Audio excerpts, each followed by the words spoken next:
जय मिथिला मिथिला खबर में अहाँ सबके स्वागत ये। हम बाजि रहल छी मनोज चौधरी। एखन हम पूर्णिया के सर्किट हाउस में छी और एतऽ अहाँ के पूर्व IAS मनीष वर्मा जी आयल छथि। हम उनका से बात कर रहे छी। को लेकर के सवाल खड़ा किया जा रहा है। देखिए, ये बात तो सही है, देश की चौथी अर्थव्यवस्था बन गए हैं और ये खुशी की बात है, गौरव की बात है। कभी हम काफ़ी पीछे रहते थे, हमारा मजाक बनाया जाता था। किसी भी इस वर्ल्ड का जो ऑर्डर है उसमें आपकी इज्जत तभी होती है जब आपके पास अर्थव्यवस्था की पावर होती है। भारत जब गरीब था तो लोग इसको पूछते नहीं थे। आज जो है कोई भी देश कितना भी विश्व का है शक्ति, भारत को नज़रअंदाज नहीं कर सकता। और भारत में जो शक्ति है, जो क्षमता है, वो हम 140 करोड़ लोगों की क्षमता है।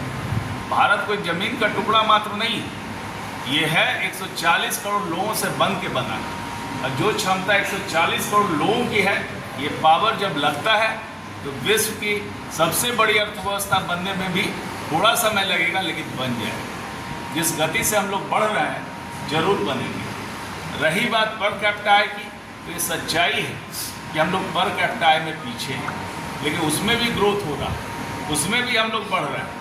तो धीरे धीरे जनसंख्या जैसे स्टेबलाइज हो रही है और आय बढ़ रही, तो पर कैपिटा आय भी उसका बढ़ना तय है। और हर क्षेत्र में आप देखिए कि भारत के लोग आगे बढ़ रहे हैं। पहले कितने स्टार्टअप होते थे, लेकिन आज देखिए देश में कितने स्टार्टअप हो रहे हैं।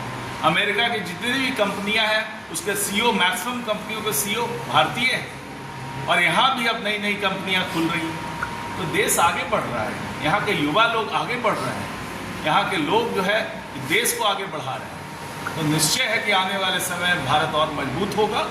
ये ऐतिहासिक क्षण है कि हम लोग चौथे पे पहुँचे और इसी तरह से हम लोग बढ़ते रहेंगे। तो दिन दूर नहीं कि बड़ी अर्थव्यवस्था में हम लोग पूरे बड़े अर्थव्यवस्था में होंगे और पर कैपिटा आय भी हमारी सबसे। देखिए, पार्टी क्या, ये तो कार्यक्रम है देशभक्ति की। ऑपरेशन सिंदूर क्या है? ऑपरेशन सिंदूर ये है कि एक हमारे जो पड़ोसी देश है जिसका सिद्धांत आतंकवाद है, जो खुद कटोरा लेकर के सब जगह भीख मांगता है, लेकिन बगल वाले पड़ोसी देश के खिलाफ बदनीयती रखता है, आतंकवाद का समर्थन करता है और आज से नहीं कई सालों से समर्थन करता है, वो उसने हमारे लोगों को, निर्दोष लोगों को, इतनी संख्या में लोगों को मरवाया।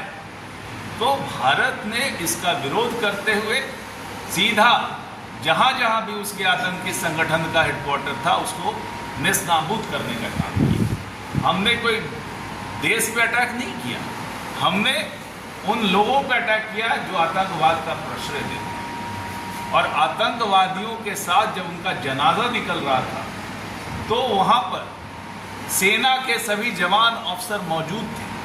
ये बताता है, ये स्पष्ट करता है कि पूरा पाकिस्तान सरकार, पाकिस्तानी सेना उन आतंकवादियों के साथ है। तो पाकिस्तान की जो पॉलिसी है, फॉरेन पॉलिसी है, उसमें आतंकवाद को प्रश्रय देना एक बड़ा महत्वपूर्ण हिस्सा है। हम इसका खुलेआम विरोध करते हैं और हर भारतीय इसका विरोध करता है। तो जनता के पास जा रहे हैं तो अच्छी बात है, जनता को बताना चाहिए कि हम लोग क्या कर रहे हैं।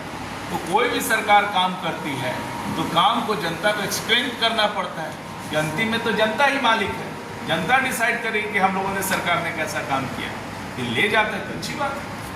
किसी भी प्रश्न उठाने की या कोई भी नैतिक उसकी क्षमता नहीं है, नैतिक बल नहीं। जन स्वराज कहता था कि हम नई सोच के साथ आए, नया बदलाव लेके आए हैं। नया बदलाव क्या है? क्या नया बदलाव वो लेके लाए? जन स्वराज का उसके बाद पे कहने के लिए जो राजनीतिक मॉडल लेके आए हैं, क्या राजनीतिक मॉडल है? ये राजनीतिक मॉडल है पैसों के बल पे राजनीति का। नॉर्मल पार्टी में लोग कार्यकर्ता होते हैं, जनता से जुड़ाव होता है, जनता की संवेदनाओं के अनुसार वो काम करते हैं, जनता के प्रतिनिधि होते हैं और कार्यकर्ता पैसा लेके काम नहीं करते। जन स्वराज का मॉडल है कॉर्पोरेट मॉडल। पैसा लाओ, भाड़े पे आदमी को रखो, भाड़े पे पे सब काम कराओ और भाड़ा पर करके जब आ जाओ सत्ता हासिल करो तो लूट करो। ये कहाँ से पैसा आ रहा है, कहाँ से? कोई भी बताए कि पैसा इतना कहाँ से? सर जब आपने एक मिनट, जब मैं पूरी बात करूँ उसके बाद भी फिर बोलिए। जब उन्होंने इस तरह का काम किया, सब जगह पे एक नया राजनीति मॉडल लेके आए। आप बताइए, राजनीति में किसी दल में एक स्ट्रक्चर होता है? आप बताइए कि जो उनके स्वयंभू है प्रशांत किशोर जी, वो किस पद पे काम कर रहे हैं? वहाँ पे कौन नेता है? पूरे जन स्वराज पार्टी को आप छान लीजिए, किस नेता की चर्चा होती है, किसका बयान आता है? किसी ने बयान दिया है? इतने सालों से, एक साल से पिछला जन स्वराज का चल रहा है, क्या बयान आया है बताइए? क्या उसके नेता है? क्योंकि ऐसा व्यक्ति जो हिटलर टाइप से है, डिक्टेटर बना हुआ है, वो एक पार्टी चला रहा है। पार्टी थोड़ी है, भाड़े के लोगों का एक समूह जिसको एक फंड कर रहा है और एक कॉर्पोरेट मॉडल है। और आज जो बदलाव की बात करते हैं, तो जो अभी उन्होंने राष्ट्रीय अध्यक्ष जो बनाया है, बताइए किस बदलाव के लिए उन्होंने राष्ट्रीय अध्यक्ष बुलाया? किस हैसियत? जिसके मकान में रहते हैं, इतना दिन से उनको फंडिंग कर रहे हैं, वो अब उनको राष्ट्रीय अध्यक्ष का पद दिया जाता है।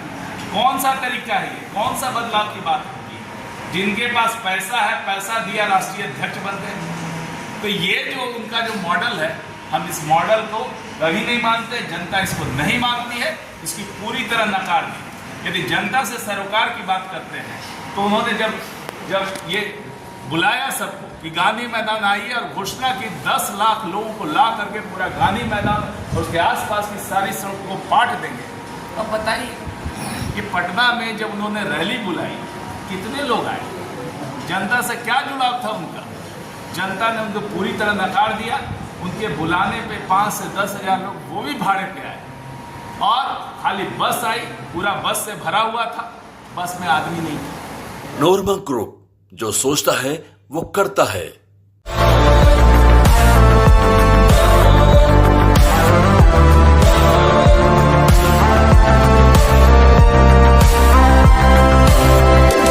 The Mahindra XUV 3XO. Everything you want and more. Bookings. Dual 26.03 centimeter HD super screen. The Mahindra. Relax physiotherapy, exercise एवं बिजली चिकित्सा केंद्र, डॉक्टर क्षितिज रंजन।